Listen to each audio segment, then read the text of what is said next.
Olá, colega. Hoje vamos dar continuidade ao nosso programa Grandes Pensadores do Direito. Nós temos a imensa honra de receber aqui o professor Vitor Gabriel Rodrigues, que é professor da Universidade de São Paulo, em Ribeirão Preto, dando aula no curso de Direito. Tem uma vasta experiência internacional e em muito nos envaidece aceitando o convite para participar desse programa. Professor, muito bem-vindo à ESA. Queremos então bater um papo que vai ser muito agradável para os nossos espectadores. Obrigado, Adriano. Eu que fico honrado aí pelo convite de vocês, convite da ESA, para poder participar dessa nossa conversa. Olha, como a primeira pergunta que eu queria colocar aqui, nós o temos como um crítico da delação premiada no Brasil. Seria possível apontar para o nosso espectador os principais problemas que esse instituto nos traz? Olha, Adriano, obrigado aí pela consideração na delação. Eu estou muito na contramão do mundo na delação. Então, assim, a primeira coisa que eu falo sobre delação premiada, eu acho que nisso no meu livro interpretam um pouco mal talvez por ler rápido, talvez por maldade mesmo.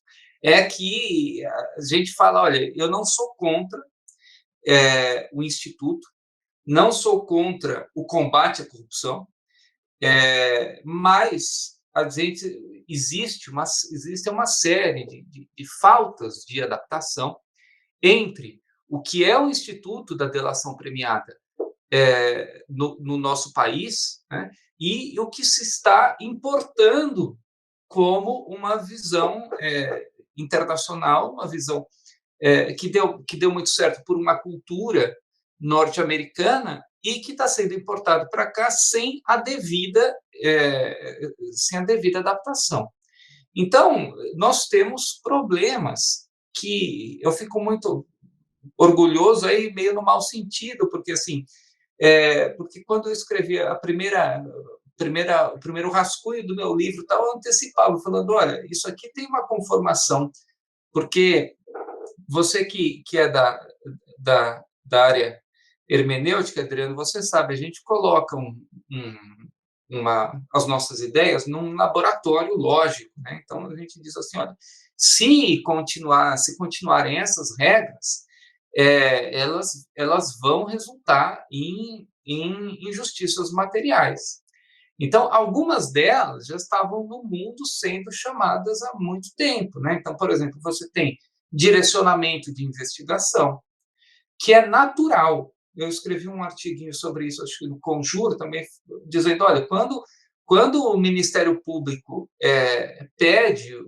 negocia uma delação, na verdade, ele está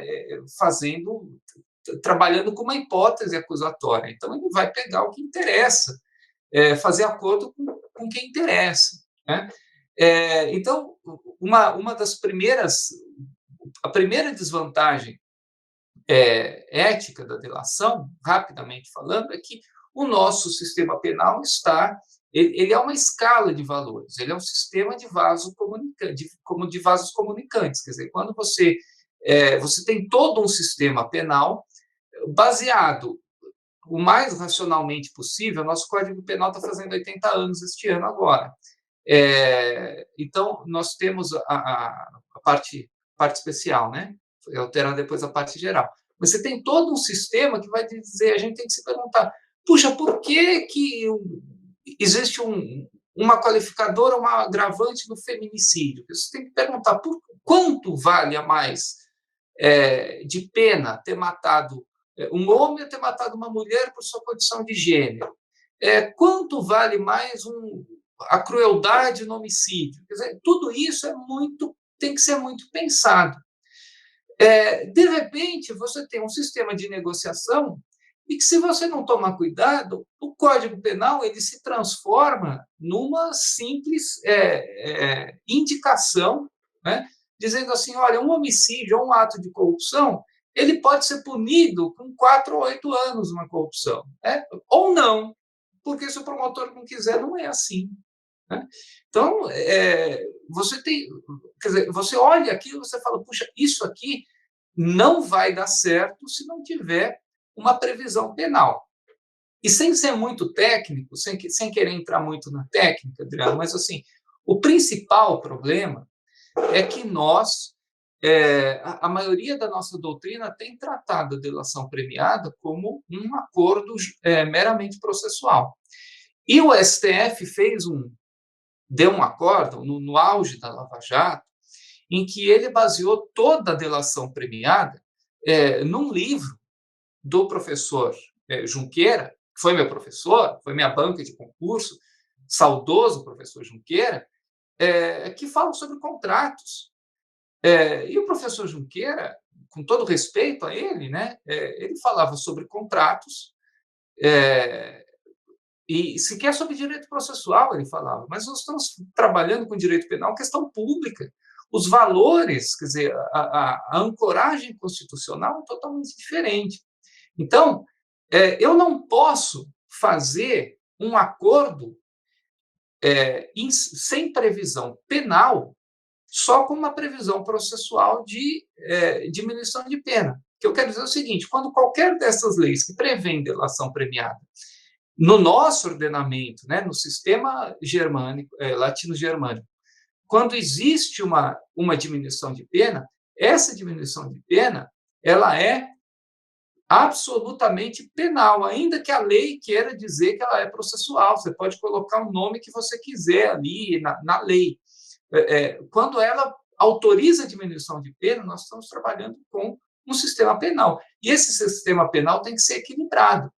Então, nós não estamos preparados para sair dizendo assim: olha, eu fiz um acordo com determinada pessoa e cheguei a uma diminuição de pena, porque o nosso sistema penal material não é assim. Nosso sistema substantivo não admite isso.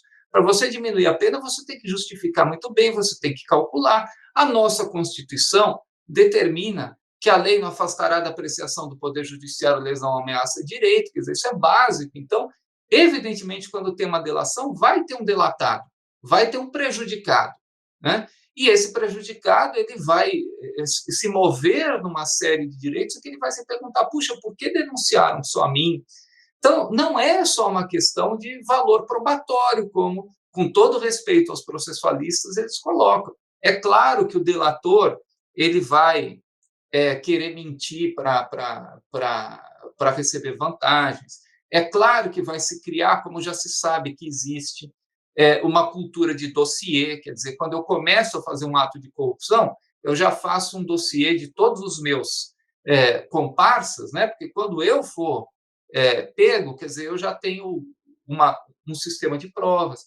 Mas isso traz uma desigualdade muito grande. E eu sou um hiperrealista quando eu falo. Você não vai ter, embora alguns sustentem que exista, eu nunca vi uma delação contra um narcotraficante, por exemplo, poderoso, né? Contra um grupo organizado. Por quê? Porque eles vão dar uma solução final, vão matar o delator.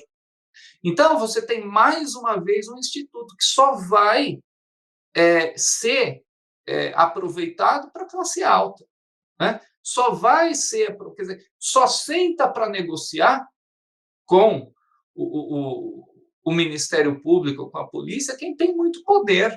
Então, nós estamos vendo um direito voltado para poderosos, que traz uma série de vantagens, porque ele entrega, né?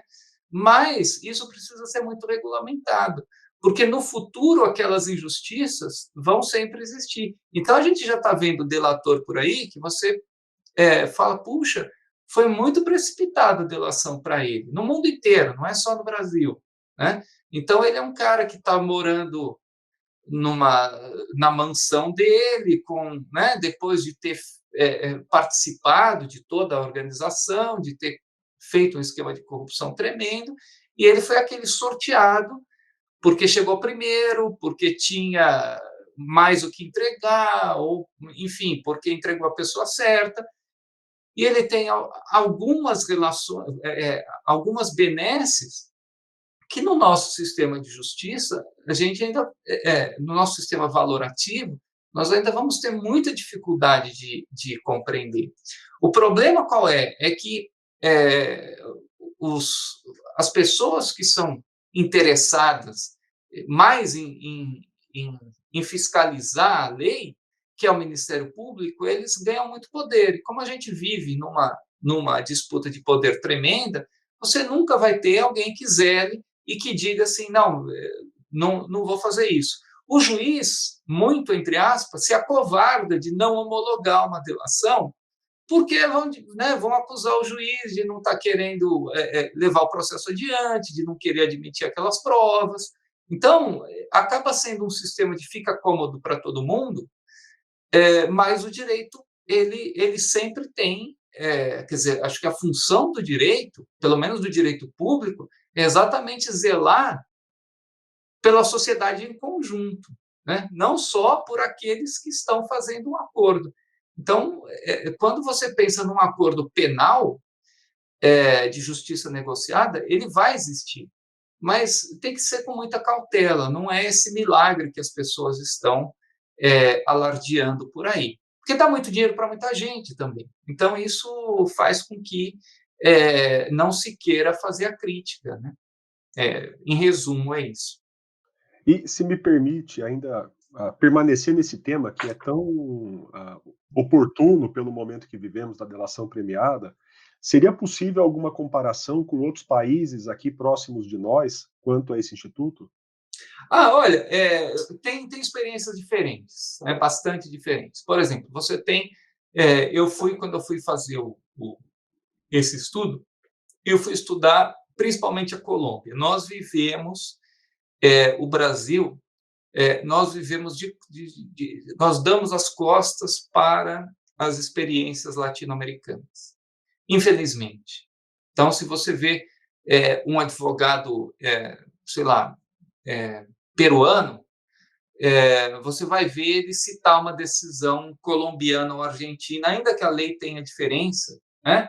Eles vão aproveitar essas experiências. Aqui parece que a gente fala só de outros países, enquanto as experiências. Então, a grande experiência foi colombiana, mas a Colômbia é um país que eu gosto muito, que eu tenho aprendido muito com a Colômbia, principalmente nessa questão, pelo acordo de paz que eles fizeram, o Pacto da Havana, que foi o prêmio Nobel para o presidente Santos, que foi o acordo de paz com as Farc, quer dizer, uma experiência de perdão que agora que na Europa se está começando a falar a respeito, e mesmo assim, quer dizer, e que nós, na América Latina, temos grande experiência. Bom, a Colômbia tem um sistema de delação premiada já mais tradicional, porque eles têm uma influência do direito muito próxima com os Estados Unidos. Os Estados Unidos exercem uma influência direta, desde a questão do narcotráfico, né?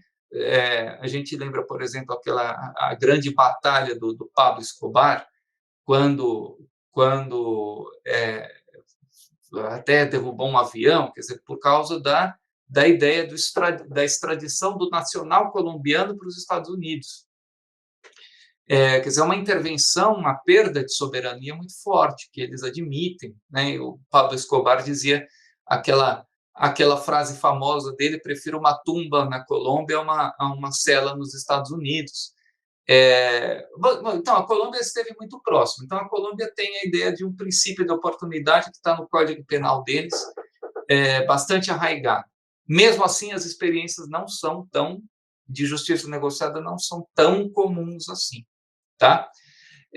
Você tem uma experiência muito recente da Argentina, que eu gosto demais. A Argentina colocou a delação premiada dentro da parte geral do Código Penal, que é o que eu sempre tenho defendido. Quando você coloca na parte geral do Código Penal, você dá uma ideia da dimensão, do porquê que está sendo baixada a pena. Pelo menos você tem uma ideia, né? Então, eles fizeram uma comparação no Código Penal argentino à diminuição da tentativa. Mas isso faz. E aí você tem um acordo como uma simples forma, quer dizer, o acordo de delação premiada, como uma forma de garantia do delator, uma expectativa de direito que ele tem, que eu acho que esse deveria ser o nosso modelo. Uma expectativa de direito que ele tem de que, se ele cumprir com tudo aquilo que ele está fazendo, no final do processo, o juiz julgando tudo, né, tudo que aconteceu, o quanto ele colaborou, o quanto de provas que tem contra ele, né, ele vai, então, alcançar uma diminuição de pena, que também não é uma diminuição de pena de que ele vai sair absolutamente livre, tá? Uma diminuição de 1 a 2 terços, que pode dar para ele um regime diferenciado lá no final. Então, é uma experiência mais equilibrada. Você tem nos países nos países ibéricos, você tem Portugal não gostando da ideia por uma questão de valor, quer dizer, que não se premia a pessoa que, além de delator, além de criminoso, delata os demais, né? E você tem na Espanha vários institutos que, principalmente relacionados a tráfico de drogas e corrupção, que admitem a diminuição da pena, mas não são muito utilizados, porque não existe o acordo de delação premiada. É como aquela história da confissão, quer dizer, confessa, lá no fim o juiz observa todo o comportamento do réu e pode baixar a pena, se não me engano, também de 1 a 2 terços, que é bastante, né? Mas sair impune é diferente. Agora, uma coisa que eu queria falar também, Adriano, que me incomoda, que eu estou atualizando outros escritos e tenho recebido alguns advogados, também me incomoda quando existe precipitação do delator, do Ministério Público e da polícia em receber a delação. A gente tem a estranha figura que está surgindo no Brasil do delator inocente. Sabe o delator inocente? Quer dizer, se ele é delator e se ele está recebendo a pena, a primeira coisa que ele tem que fazer é garantir a verdade, né? Então, quando você tem as chamadas justiças transicionais, então você tem princípios básicos, que é justiça, primeiro, porque não pode haver impunidade total. Depois você tem reparação, você tem que reparar a vítima, né? E você tem, depois, verdade e garantia de não repetição. Quer dizer, a verdade é a pessoa entrar lá e dizer, olha, eu cometi exatamente isso, né? Eu fiz isso, eu sou o autor. E nós temos alguns casos que o delator vai lá e fala, não fui eu, me chamaram, fui envolvido. Bom, se você foi envolvido, então você é inocente, você não precisa delatar, não é verdade? Então, esse equilíbrio a gente ainda vai alcançar, mas precisa ter crítica, principalmente do Poder Judiciário, né? O Poder Judiciário tem que... antes era o Ministério Público. O Ministério Público tinha que olhar e dizer, bom, por uma questão de justiça social, de justiça geral, não posso deixar que uma pessoa tenha pena diferente da outra sem uma explicação básica de um comportamento que a gente chama de comportamento pós-delitivo, quer dizer, o comportamento depois do delito, tudo bem, mas o delito tem que haver justiça, tem que haver verdade, mas essa verdade tem que ser extrema. Então, quando o delator começar a falar, olha, não foi bem assim, eu não sou tão culpado, então faz o seguinte, meu amigo, não delate, né? Defenda-se, porque você é inocente. Se você é inocente, puxa, busque a sua inocência e não entregue mais ninguém, né? Então, são ideias de equilíbrio. Eu acho a legislação argentina, por exemplo, uma legislação que, nesse sentido, tem como funcionar melhor para o nosso sistema, né? Porque, por exemplo, só para concluir, desculpa que eu me empolgo com esse tema, Adriano, mas, assim, dentro dessa ideia de justiça negociada está a reparação. A operação, o acordo feito, por exemplo, com o caso Odebrecht nos Estados Unidos, foi do pagamento de uma multa, que não sei em que pé que está, mas assim, o plea bargain, o lenience program, né, o programa de leniência deles, foi de 4,5 bilhões de dólares. Quer dizer, está na página do DOJ, do Departamento de Justiça norte-americano, dizendo que foi a maior acordo da história dos Estados Unidos. Eu escrevi, no meu livro a BBC falou que o caso Odebrecht fez com que E eu falo com liberdade porque, né, são casos que estão na mídia, não estou defendendo ninguém, respeito muitos colegas que defendem uma parte ou outra. Mas que a BBC disse, fez o Watergate parecer brincadeira de criança. Né? Que significa que, enquanto não houver a reparação de 4,5 bilhões de dólares, em tese, nenhuma pessoa poderia chegar e dizer assim, vou fazer uma delação e vou levar essa... Quem tem 4,5 bilhões de dólares? Né? Então, assim, são todos devedores solidários. Ainda assim, a Lava Jato conseguiu ter mais... Chegou um momento que tinha quase mais delator do que réu. Né? Então, assim, são disfunções que a gente tem que chegar num momento em que o juiz olhe, observe e fale, não, peraí, olha, vamos diminuir a pena do sujeito num terço, né, por isso, mas não vamos dar impunidade, porque senão você... os sistemas de corrupção são muito intrincados e as pessoas trabalham com ideias complexas, quer dizer, alguns esquemas de corrupção, eles jogam xadrez num tabuleiro muito maior do que o nosso. Né? Então, assim, a pessoa já está fazendo um cálculo exponencial da vantagem que ele vai ter lá adiante, e o mundo é repleto desses exemplos. Né? Então, assim, o narcotraficante nos Estados Unidos que delata outros traficantes e tal, para ele poder dominar o mercado que ele faz quando ele acaba com determinada organização, e aí ele se vê livre milionário, porque ele dominou o mercado que o outro não tinha. Isso aí já são histórias que nos Estados Unidos já estão documentadas. A gente precisa aprender com isso, né? Adaptando.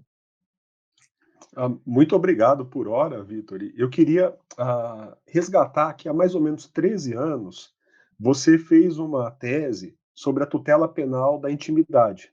E esse é um tema muito atual também, né? Sobretudo com as questões de proteção pela internet, de dados. Você voltou a esse tema? Que balanço você faria desse teu trabalho? Não, eu não voltei. Eu não voltei porque claro, eu trabalhava com fundamentos naquela época muito distintos dos atuais. Hoje em dia, é impossível. Quer dizer, quando eu escrevi aqui, a tecnologia mudou a nossa vida de forma muito rápida. Né? Então, isso para quem está estudando, quem está fazendo aí na ESA mesmo, quiser a sua pós-graduação e tal, tem que ver como a atualização do pensamento, que é muito bom, né? Ela ocorre de forma muito rápida. Então, não existe tese fundamentada. Né? Eu costumo dizer para os meus alunos que o trabalho do pesquisador mesmo é igual ao trabalho do barbeiro, do cabeleireiro, né? Quer dizer, o cara faz, ele termina ali, amanhã o seu cabelo, o meu não, porque eu não tenho, mas o cabelo está crescendo de novo, então daqui a 15 dias ele sabe que o cliente vai ter que voltar lá, porque o cabelo cresce, né? E o mercado ele vai te vender, a padaria vai te vender pão todo dia, porque a sua fome de hoje não é a fome de amanhã, né? Então, isso é uma realidade. Para a gente também. Quando eu trabalhei a tutela penal da intimidade, o que eu tinha eram casos assim de ideias de denúncias que hoje, para mim, ainda são escandalosas, mas a gente tem que repensar. Né? Mas por exemplo, era caso do direito médico, por exemplo, de direito à imagem, então, direito médico. O fulano ia no psiquiatra ou no psicólogo e dizia, olha, eu tenho desejo de abusar de uma criança determinada. Né? Aí o psicólogo ia e dizia assim, não, por proteção da criança, eu vou denunciar para a polícia o meu paciente. E às vezes dava um problema, porque, claro, né, antes da proteção da criança está a proteção de toda a confiabilidade da profissão. E às vezes a pessoa denunciava a criança e o fulano era inimputável e era condenado a ter um tratamento psicológico. Eu falava, mas tratamento psicológico eu fui buscar lá atrás quando me denunciaram, né? Então, faltava, e aí controles de DNA, então foi isso que eu estudei na época. Hoje em dia, se você zelar tanto assim pela sua intimidade, né, nós não fazemos esse programa aqui, né, nós não entramos numa rede social, eu não entro num prédio de escritório porque eu sou vigiado por câmera, porque eu tenho que deixar ali um registro. Então, tudo isso mudou muito e nós abrimos mão já de grande parte da intimidade, e o que eu defendia naquele momento era um direito que hoje em dia é utópico. A única diferença é que, naquela época, a gente sonhava que tendo vigilância por câmera na rua né, e tecnologia para identificação, a criminalidade ia acabar, né? Quer dizer, a gente ia andar em São Paulo tranquilo, porque, afinal de contas, qualquer ladrão seria imediatamente identificado, ou qualquer golpe financeiro seria imediatamente, né, identificado. E, de repente, a gente vê que não, que a tecnologia está por aí, mas a criminalidade dá uma volta nisso tremenda, né? Quer dizer, eu acho... Você fala assim, eu recebi fui vítima de um estelionato na internet, e eu depositei dinheiro na conta tal, né? E a polícia não conseguir descobrir imediatamente quem é o dono daquela conta e prender a pessoa imediatamente, para mim é um absurdo tremendo, né? Quer dizer, eu depositei dinheiro numa conta bancária, estou mostrando aqui que é essa conta bancária, e às vezes a gente vê na televisão, porque eu não trabalho com nenhum caso assim, a polícia disse que essa conta é do crime organizado, e onde está, né? Porque a pessoa se apresentou, a pessoa deixou documentos, esse dinheiro foi retirado. Então, a única diferença que tinha é que a gente sonhava que essa tecnologia ia nos fazer zerar, ou quase zerar, a criminalidade. Não foi nada disso que aconteceu. Então, a minha tese tem que ser muito atualizada. Eu gosto muito do tema, mas já não é defensável. A cultura mudou muito, a gente está com muita cultura dessas de denuncia o fulano, denuncia a fulana, fale, né? E coisas que antes, não sei, para mim, eu fui de uma cultura diferente, né? E daí veio, por exemplo, a delação premiada, né? Eu sou criado no tempo que, se na escola a professora entrasse, você dedurasse o fulano assim, falasse, o fulano ali tá colando e tal, a gente sofria consequências ali mesmo, né, do grupo. Hoje parece que não, hoje parece que os esquemas mudaram um pouco, então respeito às mudanças de cultura. Você também estudou o Código Penal peruano. Isso. Por quê? O que ele pode ensinar para a gente ou vice-versa? Na verdade, esse foi um comentário. Eu, com muito orgulho, faço parte do PROLAN, que é um programa de integração latino-americana da Universidade de São Paulo.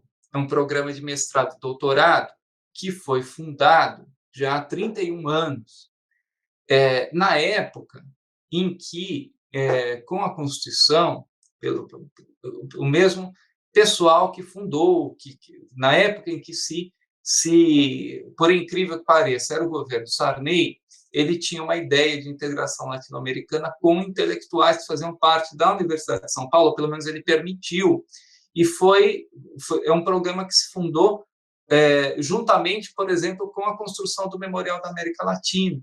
Então, ele tinha um pouco essa ideia de ser o estofo intelectual da integração latino-americana. Então, eu estou sempre muito envolvido em compreender a história nossa, do entorno, que é riquíssima, não é? Que tem coisas maravilhosas, que tem as populações indígenas, não só do Brasil, mas tem questões interessantíssimas de você ter línguas oficiais em outros países indígenas, você ter garantias de justiça indígena local, por exemplo, na Bolívia, por exemplo, na Colômbia, por exemplo, no Peru.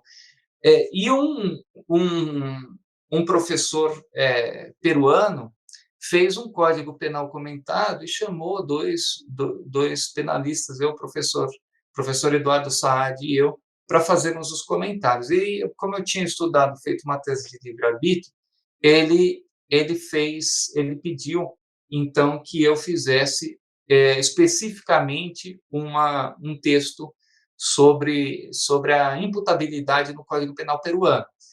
É muito interessante porque a América Latina tem pessoas que nós desprezamos na área do direito e que estão pensando exatamente os mesmos problemas que nós, com as mesmas adaptações que nós.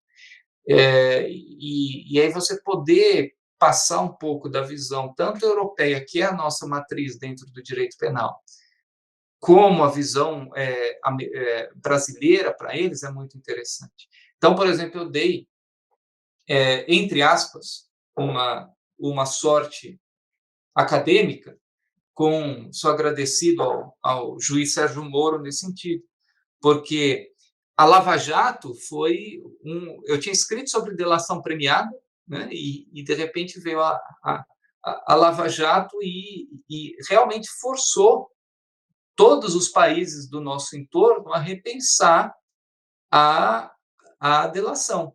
E para os países vizinhos, como, por exemplo, Paraguai, Argentina e Uruguai, quem não adotava a delação premiada, como todos os dias tinha notícia da Lava Jato e da Odebrecht lá no país deles, quem não apoiava a delação premiada e dizia, olha, porque você não quer que aconteça o que está acontecendo lá no Brasil, né?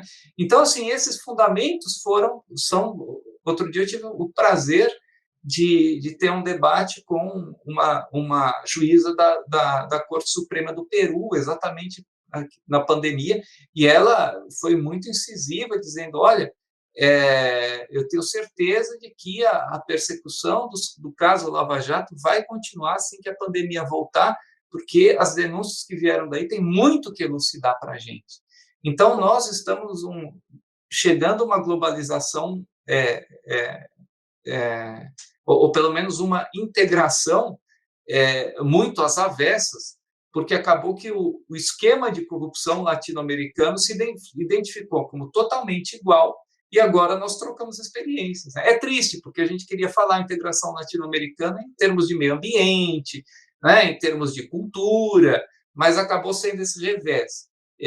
Nos demos conta que a cooperação é necessária porque tínhamos um esquema, vários, né? Mas, assim, foi descoberto um esquema de corrupção absolutamente latino-americano, que nos faz questionar por que é que o sistema, que esse caso de corrupção especificamente, só deu certo na América Latina. É uma questão antropológica que alguém vai ter que desvendar, mas, de fato, o Peru é um dos países que está aí dentro dessa cooperação e que tem penalistas fantásticos, tem gente genial trabalhando, e gente ruim também, como vai ter em todo país do mundo, né? Mas nós precisamos olhar melhor. Inclusive porque nos faltam publicações em conjunto, né? Falta conhecermos os autores deles. E agora, com a pandemia, isso está sendo muito possível, porque a gente está falando diretamente com os atores principais aí. Isso está muito interessante. Ô, Vitor, aproveitando, você mencionou a sua livre docência, e há um estudo seu, né, na livre docência, entre o livre-arbítrio e o direito penal. Isso. Que tipo de relação a gente pode fazer, né? Onde que o livre-arbítrio aparece no direito penal? Ele aparece em culpabilidade, em dosimetria da pena? Se você pudesse falar um pouquinho disso. Na verdade, eu fiz um estudo, deixa eu ver se eu tenho aqui, posso mostrar essa publicação, Livre-Arbítrio e Direito Penal. Essa foi minha tese de livre docência, foi publicada pela Marcial Pons, uma editora espanhola. A questão é a seguinte, eu sempre gostei muito de filosofia, e é baseado nisso meu estudo de delação premiada. Nós temos uma discussão muito antiga que a princípio era teológica, saber se o ser humano era livre ou não. Porque, se você olha a cultura judaico-cristã, por exemplo, você vai ter muitas passagens no Velho Testamento em que vai se colocar alguns feitos como obra de Deus, né? E aí, a Igreja Católica, ela baseou toda a nossa ideia de culpa pelo livre-arbítrio, por você escolher saber o que você faz. E por isso, só isso faz com que você possa receber uma pena, possa receber um castigo. Quer dizer, você era livre naquele momento para escolher. Essa é a noção basicamente, que está na culpabilidade, principalmente na ideia de imputabilidade. Bom, quando veio para o direito penal o racionalismo, principalmente na escola de Ferri, por exemplo, a tese de Ferri para a cátedra é um livro de 400 páginas sobre livre-arbítrio, muito pouca gente sabe disso. O racionalismo ele vai lá dizendo assim, não, peraí, o ser humano ele é composto de situações, de questões psíquicas, de questões biológicas e químicas e físicas, e ele não é o centro de uma decisão. Né? Nós decidimos não de acordo com o que nós queremos, nós temos uma ilusão de que nós queremos algo. E, voltando um pouco, quando tem quando Lutero escreve as suas 95 teses, né? Ele quando nasce o protestantismo, a questão filosófica por detrás não é a autoridade do Papa, igual a gente estuda em história. O grande problema dele foi, ele disse, não, o ser humano não é livre, e ele estuda todo o Evangelho. Então tem um debate de livros interessantíssimo entre Erasmo de Roterdã, que era agostiniano, como era o Lutero, e o Lutero diz assim, não, eu leio o Evangelho, e principalmente as cartas de Paulo e tal, e vejo que Deus nos diz que nós não somos livres. Então, veja que debate rico. Então, quase todos os filósofos, quando a gente começa, então, assim, Lutero pega uma parte de Paulo que ele diz assim, nós somos o barro na mão do oleiro, né? Mas todos os filósofos, mesmo sem falar em religião, eles pegam questões da religião interessantíssimas. Então, eles dizem assim, por exemplo, mas espera aí, Jesus não chega para Judas e diz assim, olha, um de vocês aqui vai me trair, Judas não é o grande culpado pela traição e tal, mas se ele sabia que Judas ia traí-lo, então Judas não era livre para trair, então Judas, quando entregou Jesus, ele estava cumprindo as escrituras, porque Jesus fala várias vezes, tudo está escrito, né? Uma hora até que ele rechaça Pedro, porque Pedro chega a sugerir para ele, muda isso aí, ele fala não, né? Quer dizer, o meu sacrifício, quer dizer, já está tudo escrito. Então, Lutero já dizia, e todos os outros filósofos falavam, mas como que eu equilibro a presciência de Deus, quer dizer, como que Deus sabe o futuro, se eu sou livre? Porque se Deus sabe o futuro e eu sou livre, eu posso chegar aí e alterar o que Deus sabe. E se eu não posso alterar o que Deus sabe, eu não posso ser culpabilizado por isso. Então, o direito penal entra numa... Tem até uma música do Raul Seixas, muito interessante, que é no Judas, né, que ele fala que Judas dizendo que ele foi parte de um plano secreto, amigo fiel de Jesus, eu fui escolhido por ele para pregá-lo na cruz. Né? Então, ele fala, puxa, eu sou um grande herói da história da salvação, aquela genialidade do Raul Seixas, que essa semana está fazendo aniversário de morte. Né? Bom, tudo isso para chegar às neurociências, mapeiam o cérebro e fazem descobertas incríveis, Adriano, que a gente está por fora. Né? Então, elas dizem assim, olha, o comportamento de determinada pessoa, ela pode ser explicado, não totalmente, porque ainda não se tem a tecnologia, mas pode ser explicado totalmente, em grande parte, pelo desenho do cérebro dele. Sim, e muitas outras questões que mostram que nós, eu, não, eu sou uma pessoa de alguma fé, mas assim, que mostram que nós agimos por reações psicoquímicas.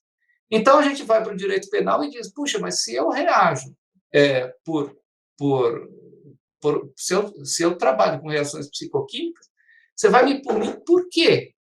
Né? Porque o juiz fala, não, outra pessoa, essa é uma das ideias de inexigibilidade de conduta diversa, né? Outra pessoa, em seu lugar, agiria de outra forma, por isso eu posso exigir um comportamento a você. Né? Então, assim, mas não era outra pessoa, era eu. E tanto você não podia exigir um outro comportamento diferente meu, que eu agi dessa forma. Né? Então, assim, é o universo conspirando. É uma questão filosófica grande, mas a gente tem que questionar, tem que dizer, puxa. Então, terminando o assunto, por exemplo, olha que questão bonita que eu coloco para os meus alunos, que é real, né? Vamos supor que hoje em dia a gente fala isso, é escandaloso, né? Antes a gente tinha muito mais liberdade, a gente está no meio de censura moral, mas vamos supor que tenha um cidadão que abusou de uma criança, né? E você é juiz. Eu digo para os meus alunos, e a sociedade está toda escandalizada porque o rapaz abusou da criança. Mas vamos dizer que um psiquiatra faça um exame neurológico e fale assim, olha, se eu der um remédio tal para essa pessoa, se eu fizer uma cirurgia nele, porque pode ser um tumor no cérebro, ele para de buscar a criança. E eu vou curar ele de hoje para amanhã. Ele vai ter um comportamento normal. E se você é juiz, você condena essa pessoa ou não? Sabendo que ele vai ser curado. Bom, mas também está a mãe da menina e a menina que foi abusada dizendo, mas o que eu tenho a ver com o cérebro do rapaz, com a cirurgia dele, né? Então, assim, você começa a repensar, mas pelo menos com mais clareza, qual é a função do direito penal. Então, o juiz, pelo menos, vai lá escrever, olha, eu estou punindo esse fulano não porque ele seja culpável, né? Ele não era inimputável, mas o comportamento dele é determinado pelo cérebro dele, mas a sociedade precisa de uma resposta. Então, ele vai ser sacrificado, entre aspas, porque ele fez o que ele fez, porque a sociedade precisa de resposta. Mas, pelo menos, a gente coloca isso às claras, né? Pelo menos aclara para todos a verdadeira função do direito penal. É muita coisa gostosa para pensar, né? Infelizmente, não cabe numa sentença, mas para escrever livro dá, serve para alguma coisa. Eu estou deleitado aqui, né, com o seu desenvolvimento, a sua tese, e vou até me permitir, sem querer abusar, né, da sua boa vontade, fazendo mais uma última pergunta. Claro. Eu noto que você tem uma grande quantidade de livros que trazem uma abordagem de casos, de exemplos, até de problemas que podem ser trabalhados em sala de aula ou que estimulam o raciocínio jurídico. Isso é parte de um projeto, de uma filosofia tua? Você acredita realmente que os casos podem estimular o raciocínio jurídico? Olha, obrigado ainda que você tocou nesse ponto. Eu tenho vários casos que eu trabalho com os meus alunos, porque eu fui, como eu te comentei em algum momento, né, tenho orgulho, pode olhar aí na documentação, ter sido o primeiro professor aí na ESA, com a aula de redação forense que começou, teve uma aula de abertura, e eu comecei um curso regular, numa segunda-feira, e a inauguração acho que foi numa quinta, quando era na Praça da Sé, ali ainda. O primeiro ano foi na Praça da Sé, no auditório da OAB. Eu sempre gostei muito de redação, sempre gostei muito de escrita, tem os livros sobre argumentação, então. Só que o que me levou ao, ao direito penal foi contar uma história muito rápida. Foi assim, eu estava no segundo ano, eu fazia faculdade de Aliança São Francisco, no primeiro ano, e eu estava achando o curso muito chato. Adriano, estava achando muito chato. E aí, uma pessoa que eu conhecia, que era meu vizinho, que foi já um falecido, para mim, um grande advogado do júri, doutor Fausto Sucena, eu conhecia como meu vizinho desde pequeno, eu pequeno, né? Não. Até porque ele era jogador de basquete, foi uma pessoa 2 metros de altura. E ele pegou e falou assim: puxa, é verdade que você está fazendo direito, tá? Quando você terminar o primeiro ano, você vai no meu escritório. E justo eu estava terminando o primeiro ano, eu já trabalhava no Anglo Vestibulares, que é aí perto, na Tamandaré, aí não sei como é que está hoje, mas é aí na Tamandaré, na Liberdade, e com redação.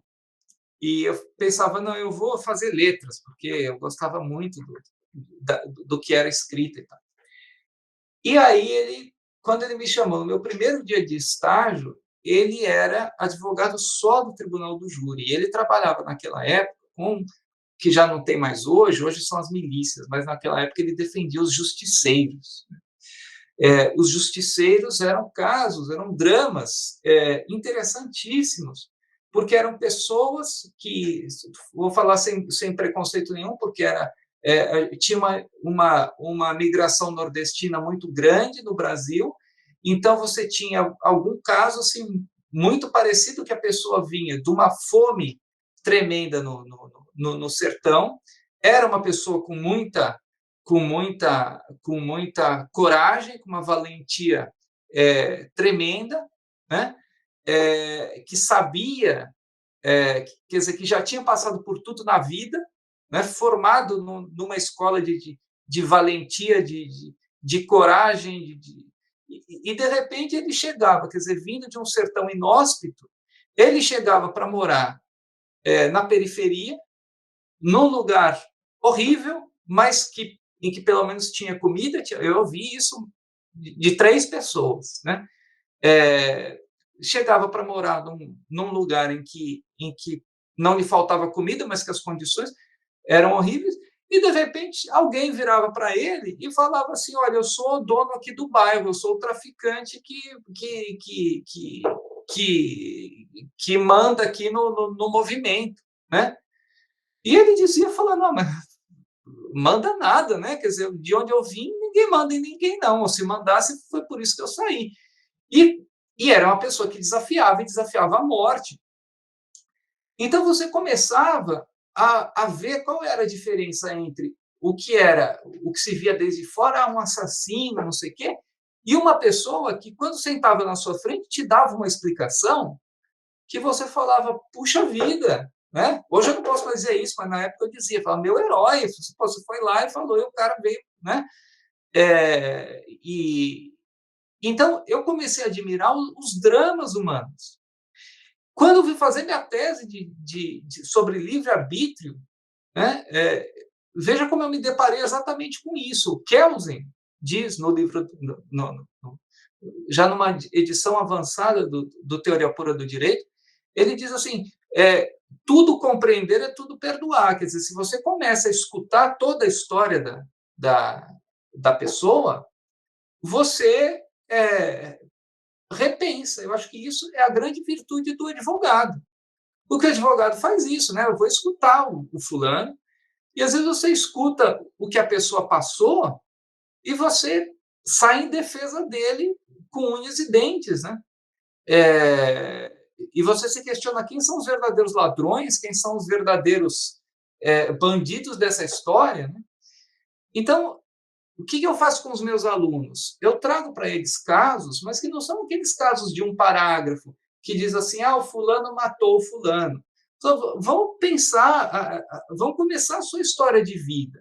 Vamos ver como tudo começou, vamos ver como é essa pessoa, vamos ver o que aconteceu lá atrás. E eu vivi isso durante 4 anos em que eu fiz estágio. Claro que defendendo o homicida, a gente escuta histórias repugnantes, né? Mas também algumas histórias em que você reflete, você repensa o que aconteceu, você vê a dinâmica, e você diz, puxa, a lei está sendo injustamente aplicada. Então, tem alguns livros em que eu coloco casos complexos para os alunos como se fosse um processo. E os alunos, então, têm, ou o aluno, assim, a oportunidade de refletir sobre, por exemplo, questões de poder. Então, eu lancei um livro no começo do ano que chama O Grupo de Extermínio, que foi uma grande coincidência, porque acabou acontecendo exatamente com o Moro. O núcleo do, do, do livro é o governador, que chama o secretário de Segurança Pública.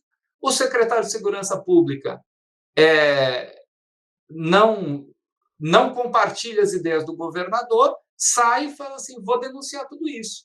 E o governador vira e diga, puxa, mas você não fala para ele, né? Isso foi escrito bem antes do que aconteceu com o Moro, mas o governador diz exatamente isso, fala, olha, tem coisas que são questões de Estado, você não pode sair denunciando.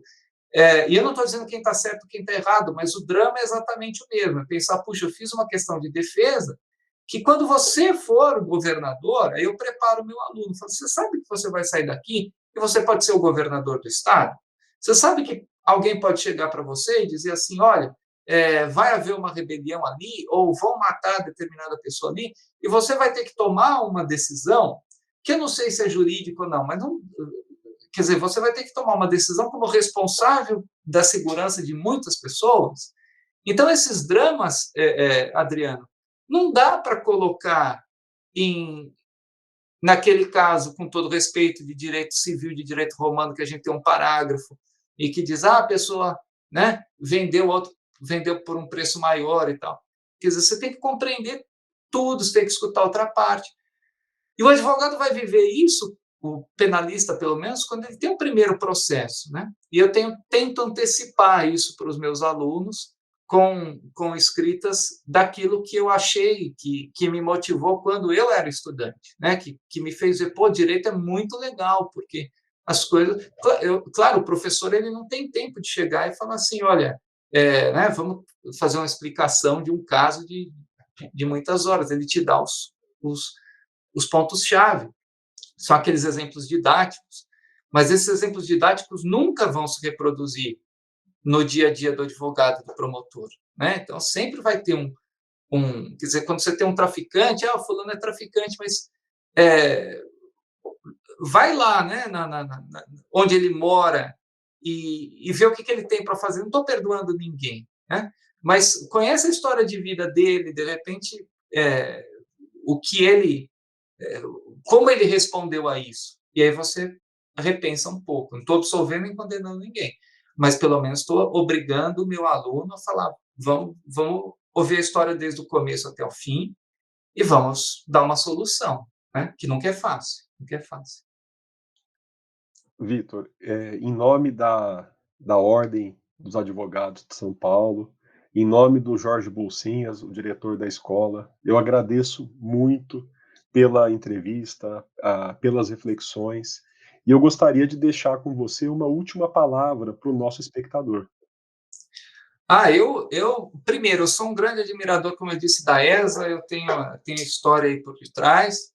Eu acho que o mais importante é que o mundo da advocacia mudou é que nós somos alunos para sempre, né? As modificações são muito grandes e as habilidades e as competências do advogado elas têm que ser inúmeras e muito mutantes. Então, por exemplo, se você pega um advogado os que me formaram, os criminalistas que me formaram, eles jamais, quando eu falasse, por exemplo, em delação premiada, eles viravam a cara, chutavam alguém do escritório, falando isso não se faz, né? Então, o mundo muda, as competências do advogado mudam. Nós estamos vendo sustentações orais feitas pela internet, em que você tem uma grande possibilidade da pessoa não se dar bem pela sustentação, porque ela estava acostumada a fazer de outra forma. Então, assim, o mundo está mudando tanto que a necessidade de formação contínua, nossa, é muito importante. E eu acho que isso a geração mudou muito. Eu acho que os advogados de hoje, aqueles um pouco mais jovens que eu, já são pessoas extremamente adaptadas a fazer cursos constantes. Eu sou um dos que fazem sempre, quer dizer, muda uma legislação processual ou mesmo penal, eu faço um curso como aluno mesmo para escutar o que um especialista tem para dizer. Em 2 horas eu tenho uma percepção que talvez eu jamais tivesse se eu não me dispusesse a sentar e frequentar aquele curso. Então, eu acho que o trabalho que vocês fazem é o trabalho das necessidades do mundo moderno. Acho que acabou aquela questão de, eu sou advogado, eu tenho mestrado, doutorado, e a competência que o escritório precisa já não é necessariamente aquela.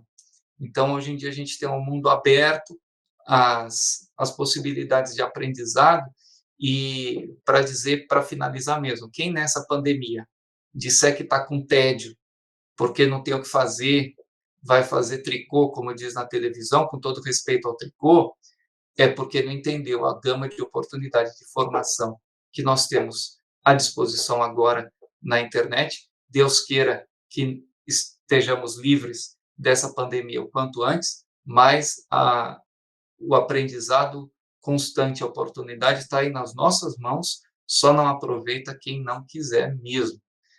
São essas as minhas palavras.